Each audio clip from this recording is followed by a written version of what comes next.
Hi there, everyone. So today I wanted to talk about grieving, releasing judgment around grieving.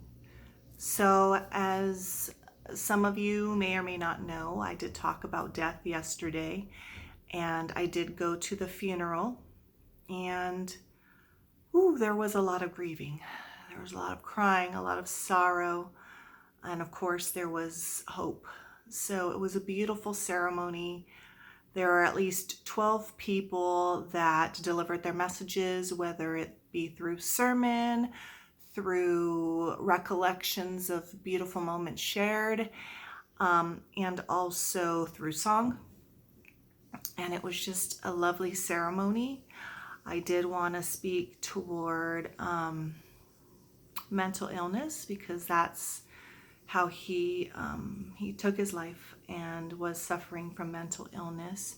And the message was for people to just be there, be present, be in the moment. You know, if you have that desire, that ping in your heart to call somebody, to check up on them, to do it, and to ask those uncomfortable, nosy questions. I love that. One of the guys said that. Be uncomfortably nosy. You know, even if it means that that person might back away, also respect their boundaries, don't get me wrong. But there's obviously a reason why you're feeling that ping in your heart to call or to reach out to that person. So to say, how are you doing? And if you feel in your heart that it's not the greatest answer, then it's okay to just probe a little more. Just let them know that you love them, that you're there for them, that you are here to listen to them and be open to listen without judgment. Okay, judgment. Now I'm going to move into judgment and grieving.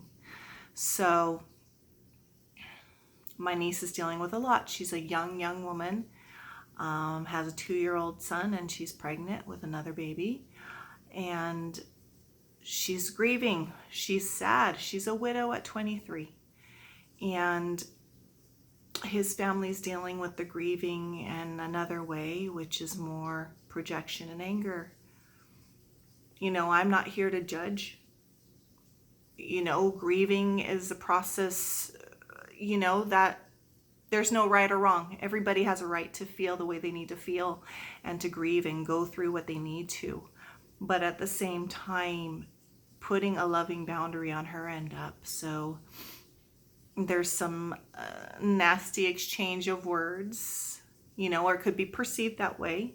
In their way, you know, in their mind, they're probably not thinking that way, but this is how my niece is perceiving it. And I told her, honey, you don't have to listen to it. You can block it. Block them on Facebook, block them on social media so that you don't read that. She needs to grieve in her own way, in a healthy way. And it was just so beautiful to see how the family's pretty large, how they just all gathered around and surrounded her, and all the cousins were just like telling her that they're there for her and they're present and they love her so much. So I just wanted to bring that message, a couple of messages in that one, to just be a loving support, a loving light to those that you know, to those that are very important to you. Tell them you love them.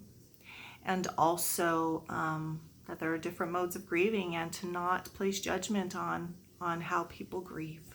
So that's my message today. I hope all of you are well and love you.